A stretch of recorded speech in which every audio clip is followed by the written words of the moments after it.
Hello, good morning. Kumusta mga ka-garden? Tsaka sa mga bagong subscribers po pala natin, ako pala ang yung ka-garden, part-time vlogger, full-time farmer. Ayun, mag-i-spray tayo sa araw na to kasi kailangan schedule na naman ng ating patatas. Yun yung busy tayo ng mga nakaraang araw kasi pare-pares yung trabaho, patubig, spray, patubig, spray. Ganun yung mga pinagkagagawa nung last kaya hindi muna tayo nakapag-vlog. Tsaka yun, mag-assemble tayo ng ating sprayer kasi naiuwi ko at chinarge kasi nalobat na. Tsaka syempre, dito muna yun. Ayusin natin yung ating spray doon sa taas. Ay, paubos na naman. Ay, meron pa, pwede pa. Bago to. Ayan, yan lang naman, fungicide.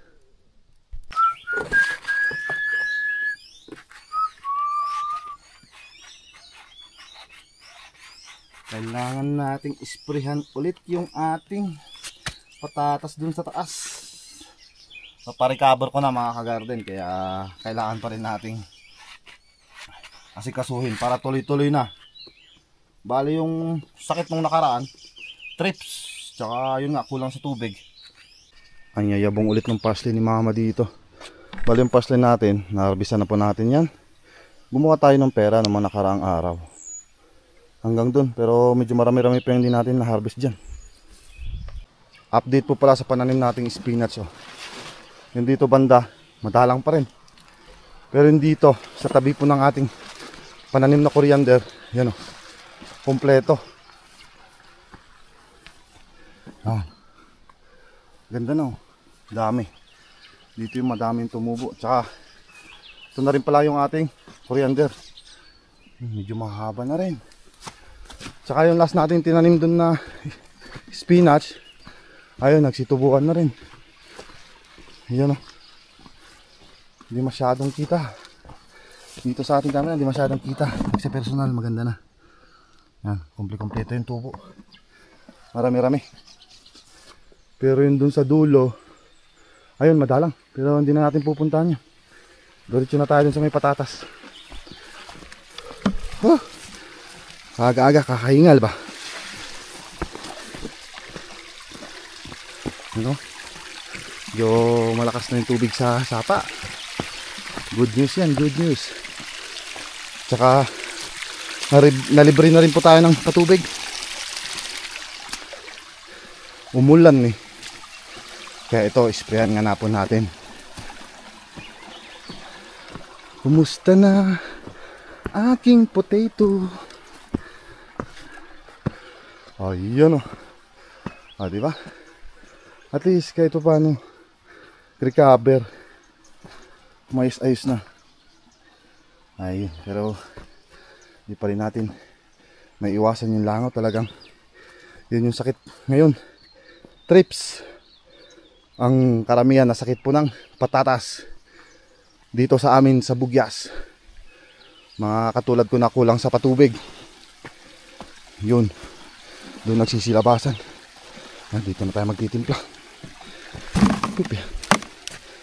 Bilisang spray lang po yung gagawin natin ngayon. Kasi ito, uminit na. Para mabilis po tayong matapos. At least na-update ko kayo dun sa patatas natin. Yan. Salo yun dun sa dulo. Maganda na. Ito yung grabe nung las eh. Yan. At least nag-green na. Sakto-sakto. Kasi ngayon mababa yung patatas. Kaya kailangan nating asikasuhin ng mabuti para umabot hanggang June. Malay natin bandang June medyo madagdagan yung presyo. Hindi makabawi-bawi tayo mga kagarden. So yun. Magtitimpla na po ako at uumpisahan ko na. Kasi marami tayong gagawin pa dyan sa baba. Magtatanim ulit po tayo. Abangan nyo kung ano yung tatanim natin mga kagarden.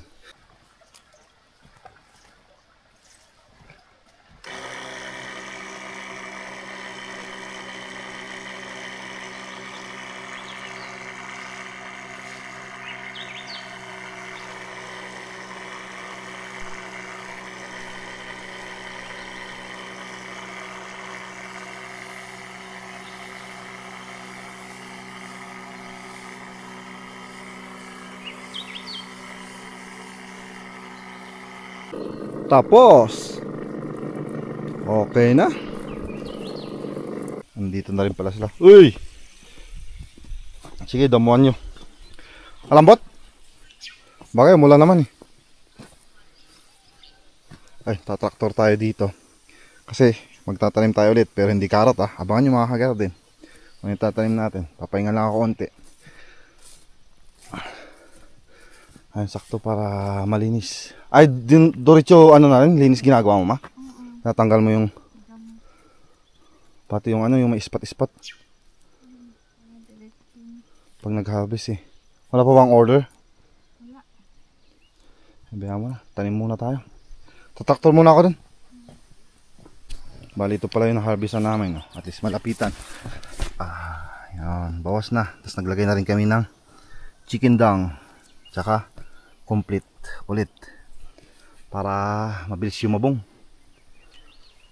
Hanggang doon, harvestan hanggang doon. Pero hanggang dito lang eh. Maghihintay na naman tayo ng order. Para iyan, hanggang doon, kalamisis. Ma-harvest na naman. Tara dito sa baba, sa pananim po natin karot.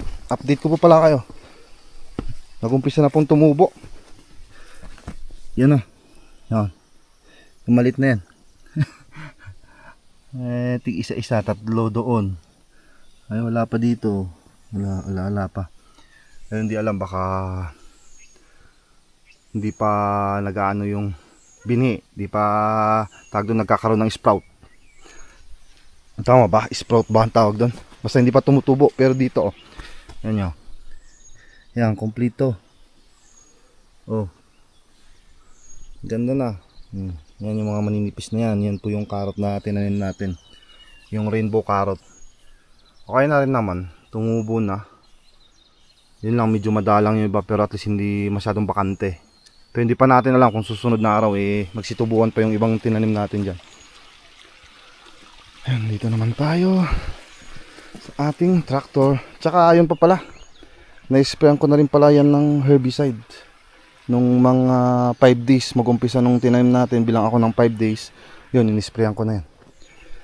Para hindi ganito, katignan nyo. Madamo na. Pero di bali, hindi naman natin natamnan to. So yung ganito, bali ganito yung itsura nung las eh. Ganyan. Mukhang walang damo pero may dyan, may maliliit. Nag-uumpisa na. Lalo yun dito sa may kanal na ganyan. Marami yan para malinis. Kasi pag hindi malinis yan, pamamayan ng mga insekto yan, yun yung mamumutol sa ating pananim. Yan, tama na yung satsat. Startin na natin to at nang uminit-init.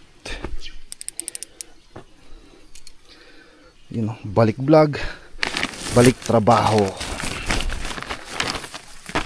Okay lang yan. That's life. Oops. Ma, mga ilang ano pala tatanan natin? Mga ilang plat ulit? Oo. Kahit mga ano lang siguro. Ilan? 10. 10 lang. Parang unti-unti lang. Sa gunti para saka natin tuloy ulit doon. alternate yung mga mangyari. Bari kasi mangyari niyan, 'di ba? Carrot, siyam na plat 'yon na tamnan natin doon. Doon lang kumasya yung isang sachet natin na pinadala. Pero may isa pa tayo doon sa bahay pero hindi 'yun itatanim natin. Iba naman. Kaya baka siguro hanggang dito. Pwede. Ayun, ayos na natin 'to. Yan. Painitin lang natin konti, mga siguro kahit mga 2 minutes bago natin trabaho. Konti lang naman eh. Bali dito tayo mag-uumpisa ulit. Dito, pakikitraktor ko na rin to. Pang 10 ito eh. Ito yung karot natin na siyam. 2, 4, 6, 8, 9. Tama, siyam. Yung tatanim po pala natin dito ay labanos. Labanos mustasa. Labanos lang kade. Pero hindi ordinaryong radish yung tatanim natin dito. Iba na naman. Ibang klase. Ayun, pwede na siguro yung trabaho to.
Tapos ang traktor. So gagawa ulit tayo ng plat dyan. Magkakanal tayo. Kuha muna tayo ng gamit dyan sa taas.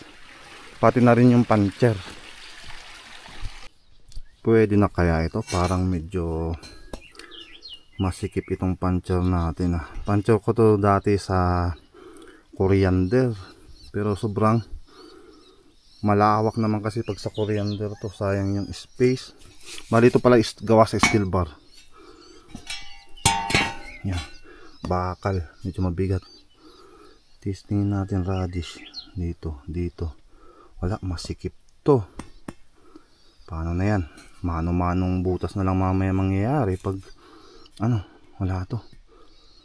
Masikip sa radish, maluwang pag sa coriander tsaka spinach. Diyan mga sa gilid yan.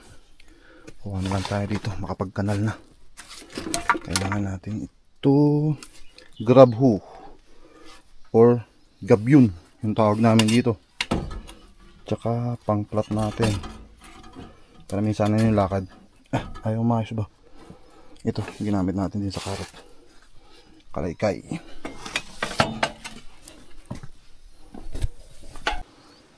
Yan na, unang plat naayos na natin, nakanala natin. Bali iniisip ko kasi kung sakto lang ba yung luwang. Sa bagay, paplat pa lang naman natin to. Katulad siya nito. Tsaka medyo tinaasan ko na rin. Parehas lang naman sila sa karot. Medyo mataas para paghahanda sa papalapit na tag-ulan.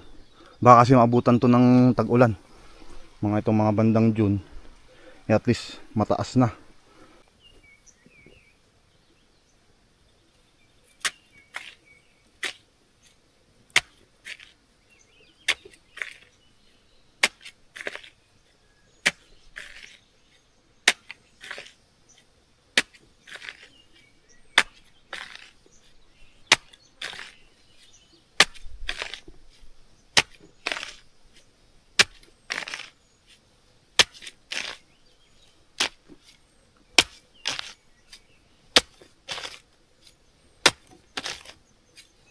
One, 2, 3, 4, 5, 6, 7, 8, 9, 10.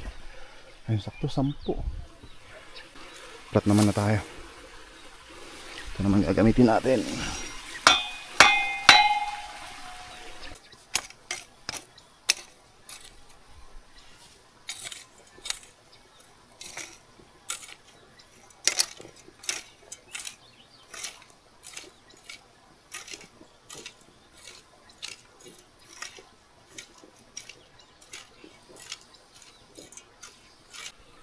Yan, na-flat na rin. So, punta tayo sa taas. Kunin natin yung binhi doon. Tsaka tingin nga tayo kung anong pwedeng gawin na puncher. Mga ganitong flat siguro. Ganito. Dito, isa, dalawa, tatlo. Ayan, ganyan. Tiga ganyan na lang. Ganyan. Parang pwede yung kamay ko ganyan na lang puncher natin Ito na yung lagayan ng binhi natin. Diyan muna. Dito sa bag ko yung binhi.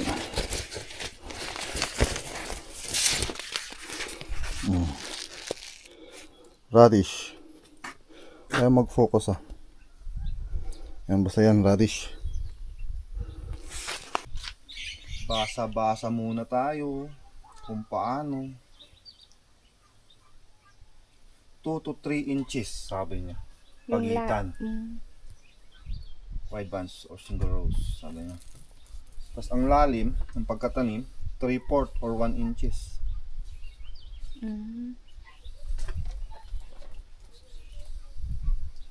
Ayun, tsaka tingnan natin kung ilang araw tutubo. Wala naman, harvest time naman na nakagay. Wala talaga kung ilang araw bago tumubo yan. Sabagay, hintayin na lang natin mga kagarden. Tapos hindi kasi ito katulad nung tinatanim namin dito na ito katulad ng Korean radish. Tapos anong pag yung isa, yung isa mahaba. Yung normal lang na... Oo, tsaka yung puti. Bali ito kasi, tatanim pala natin. Ibang klase na naman. Itim yung skin na para siyang sugar beets. No? Pero yung laman niya sa loob is puti. Yung skin niya lang, yung balat niya lang yung itim. Pero kasi kung yung normal na parang radish lang po dito, kayang-kaya itanim. Oo. Pero ito kasi, iba na naman po kasing klase Ibang radish. klase na naman. Pero okay lang yan. Kaya nga, sari-sari. Sari-sari. Ay, tara, baba na tayo. Paano kaya yung measure natin dyan? O 3 inches, edi 3. Pwede. Kunin tabi yung ruler natin kung gaano kahaba yung 3 inches. Measure na lang natin. Mas maganda yung ganyan-ganyan na lang. 3. Oo. Sa isang kama. Ay, sa isang linya. Sa isang linya, oo. Tapos, finger na lang. Butasan ko na lang sa kamay. Tara, baba na tayo. Hindi na natin magagamit to. Oo, wag na yan. Masikip. Talaga. Sabi ko kanina, masikip itong puncher na yun. Itansya mo na lang. Tansya na lang. Tanim na tayo.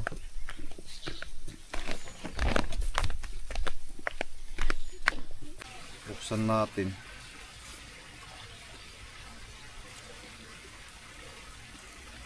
Wah, pakakunat ba? Tapos tarating na natin kung ano yung itsura. Sura ng seeds. Malalaki nga. Lalaki? Mm-hmm.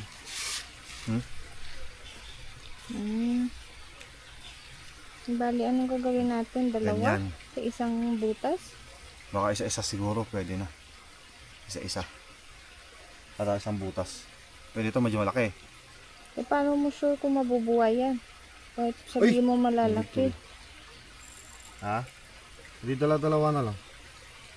Ganun lang gawin natin, dala-dalawa. Kita mo? Oo, kita. Ayan, nahulog. Buti na lang at halatado. Ayan, ganyan yung style. Di marami-rami din. Lagay ko na lang dito. Lagay ako dito para takpan natin ulit. Iwanan yung iba. Ilan lang yung makayanan natin tamnan. Bali ito pala, isang sashi lang yung binigay sa atin. Parang sasakto lang talaga sa 10 kama din Okay, minsan na ng tanim.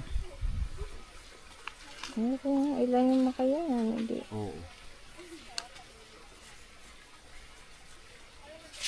Isa na tayo. Bali, pwede pala itong ano, stick. Ano? Ano ba yung ginamit ko kanina? Ganyan na lang gawin natin. Wala masyado sa gilid. Oo. Digit na. Para hindi lalabas. Oo. Estimate na lang. Pero tama naman eh. Nasa 3 inches.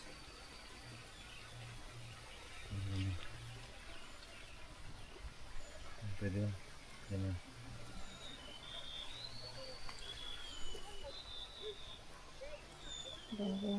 Kailangan na kayo ko para matansya din natin yung lalim.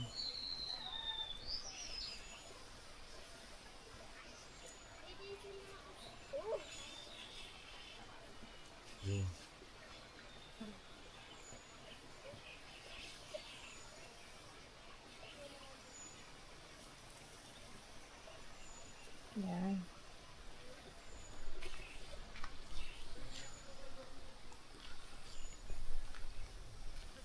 Tingnan ko baka tumabingi. Kailangan. Pagtantiyan yung bunga. yung tanim no. Mm. Yung sa iba doon, pwedeng apatin kasi medyo maluwang. Oo. Katamtaman pala yung dito.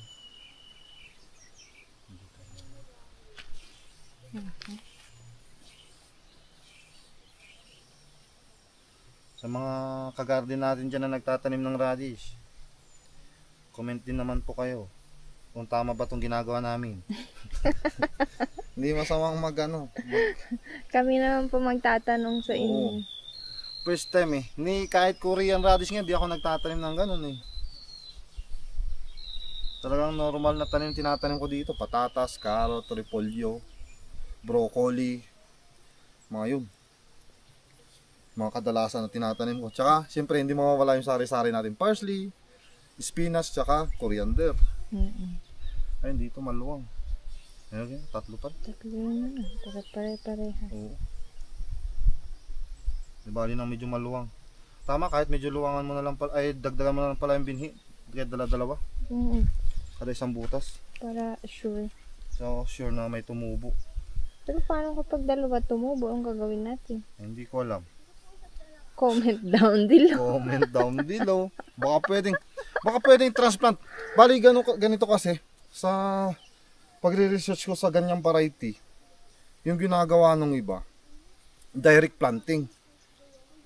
Tapos sa ibang bansa, ginagawa nila transplanting. Ay, gano'n. Ang ibig sabihin ng transplanting mga kagarden, ipupunla muna nila yan. Bibinhin nila. Tsaka pag may mga may mga dahon-dahon na maliliit, tsaka nila tinatransplant. Para sure tubo. O sure na tubo. Tsaka isa-isa. Hindi na ngayon sila magpo-pruning, yung magtitrim sila, magtatanggal sila ng mga excess na tubo. Ganun. Kaya okay lang din yung okay lang din na kahit pala may tumubo, pwede natin transplant doon sa may bakanting butas, no? Oo, kasi yun nga sa parehas kasi sila ng variety. Yung sinerge ko kasi yung variety na ganyan. Ganun yung lumabas, ganun din yung pagtatanim. Kala ko kasi katulad ng Korean radish dito sa amin or yung radish na mahaba na yung labanos talagang pahaba na ganyan. Direct naman yun eh. Direct yung pagtatanim kasi tsaka isa pa medyo mas malaki yung binhi nun nung puti na radish kaysa diyan sa tatanim natin. Dito na gilid para hindi masyado dito sa gilid Yun, medyo paunti-unti lang tayo ng kwento, tanong-tanong din. Tsaka nakapagtanong din ako dito sa amin, sa mga nagtatanim ng radish. Yun nga yung sinabi sa akin na direct. Tinanong ko din sila kung pwede ba yung transplant na parang sa sugar beets. Kasi sa sugar beets pwedeng transplant ibinhi mo muna, punla mo muna, tsaka mo i-transplant pag kahit may ganyan nga bunga yung sugar beets pwede mong itanim ulit Pero yun nga, sabi sa akin, sa radish is talagang direct. Tsaka yun, sa ating pananaliksik, yun nga, paulit-ulit ako. Ganun na yun. Kaya, pero walang nakalagay kung mga ilang araw din ito, wala nakalagay. Pati din dun sa napanood ko na video, wala din, hindi niya rin nilagay kung Kaya abangan na lang natin mga kagarden kung kailan tumubo. Pero sana sa mga ganyan nilalagay din nila para alam natin kung yung pagtubo mga ilang asahan. Ang nakalagay kasi dito is harvest time. Harvest time na agad. Grabe, harvest time lang. Oo. Tapos ano pa, sabi doon, harvest on time, beginning with the small types when roots or size. Yun pa, kailangan ano lang, yung nakalagay dito, hindi rin yung date kung ilang araw bago lumaki. Ikaw din magtatansya. Oo. Bali sabi doon, kung may parang marble size na siya, pwede mo daw siyang harvestin. Ibig sabihin pala nito, parang sugar beets na maliliit. Sana kung alam lang natin na kung pwedeng isimilya muna yan or ibinhi, no? Kaya nga, pero okay lang. Oh, first time for everything. So, sabi ko nga, kakaiba na naman to. Not your ordinary labanos. Not your ordinary radish. Ako nga, kaya nga ilang araw ko din pinagano to. Isang linggo ko na atang nag-research about dito eh. Pero paulit-ulit na ganun din lumalabas. Oo, makino kasi black na ano. Kahit naman po sino eh. Pero baka siguro sa ibang, kasi sa ibang lugar naman yung Amerikano yung nakita ko dito nagtatanim. Talagang pinakita, ang pinakamalaki ganyan lang. Parang sa radish. Parang sa radish, hindi pala radish. Sugar beets. Sugar beets. Parang sa sugar beets. So it means, pwede yung ganyan. Kasi si mama na nagtatanim, yung sakalin sa plot natin na ganito, 4 yung ginagawa ni mama. Pero okay na tong 3. Okay na rin yung 3. Kasi konti lang naman din yung similya eh. Oo. Tipid-tipid, tsaka yun nga. Tingnan natin, baka sakaling kayanin na naman yun. Yung 10 plot na to. Yung katulad nga nito, di ba? Yung tanim natin ito na rainbow carrots. Ang nakalagay doon is 5 to 7 days bago tumubo. Ipang 12 araw na to. Oo. Tsaka tumubo. Kaya pa iba-iba din mga ka-garden. Tanim na tayo. Tanim na. Unti lang muna. Sige. Tingnan na natin bago ko ituloy magbutas kung mamaya eh. Sige lang. 2. Yan. Parang pwede pang isa, no? Parang binhi siya ng ng coriander. Hindi, okay lang Yung yan size. kasi ilipat na lang natin. Dala-dalawa lang ba't 3 nga eh? Yan 3. Nabitawan ko boy. Sige. Isa lang yan. Isa lang yan. Isa, 2 na lang gawin mo para sigurado. Mamaya kulangin. Pero mamaya din kasi oo nga, may sumubra pero hindi naman tutubo. No? Panigurado lang, dala-dalawa. Dala-dalawa na lang. Kaya mo yung 3, bunutin na lang pagkuhan, tapos ilipat. Try natin. First time for everything. Try din po rin ganun naman. Ayun nga yung sinasabi ko kanina eh. So, pwede transplant. Oo, tinatransplant naman nila eh. Pero yung siya, yung mga may 4 na dahon bago nila tinatransplant. Sa iba naman, ginagawa nila is, yun nga, tinitrim na nila, pinuputol na nila. Yan. Malay nyo, iba dito. Baka sa ibang bansa ganun lang yung size. Baka dito medyo lumaki. Nasa pag-aalaga. Ayun, ganyan lang. Sa tubo. Buo-buo naman hindi wala siyang biyak Wala. Maganda Mamaya magsha-shoutout ako. Sige walang problema. Nag-save ako. Tagal-tagal din tayong wala na namang upload. Hindi kasi natutuwa lang ako kasi syempre tayo kasi wala tayong upload pero may mga nag-aabang kaya pasensya na po. Medyo natatagalan minsan. Ayun, lumabas. I-shoot mo na lang.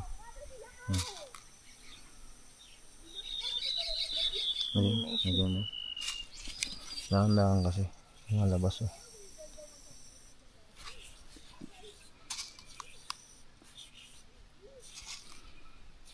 Yan, patapos na po yung isang plot.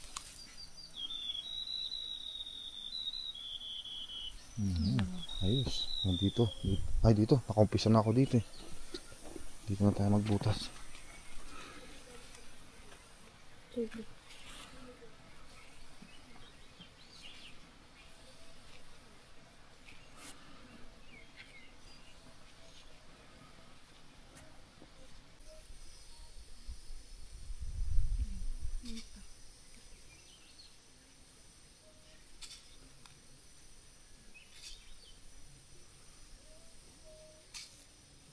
Ayun, last plot na to. Marami pa ba yan? Oo, di bali kung sobra po. Ibalik na lang. Oo, ibalik na lang eh. Para may tanim tayo ulit sa susunod. Ayun, bali dito pala. Itong isang plot na to. Ito yung inapat ko kasi medyo maluwang. Sayang yung space pag tatlo lang. Hindi katulad nito. Medyo may kaluwangan yung ano doon. Ganun talaga pag estimate lang. Yan. Butasan natin tong last plot.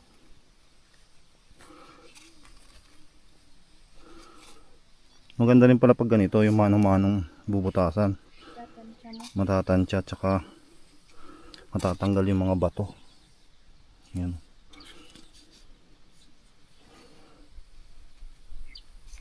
Tapos pag binutasan natin at nahulog yung lupa, at least mauulit natin. Magtakip na tayo. Ganyan lang. Konti lang. Patapos ka na dyan? Sakto, takpan mo na rin, ma.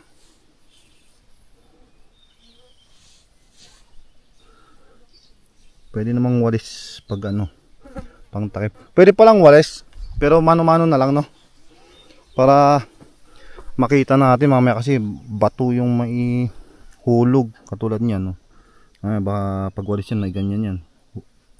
Yung bato yung may takip, di mas mahirapan tumubo yung.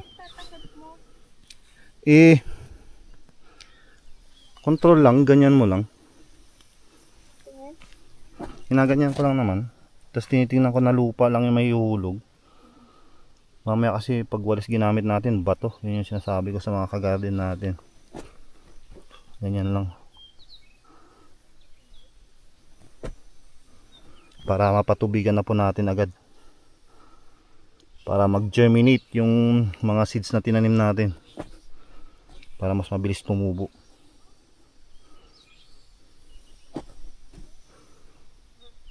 Yan, tapos ang pagtatakip. Sakto, 10 plot. Tingnan nga natin yung naiwan ditong binhi.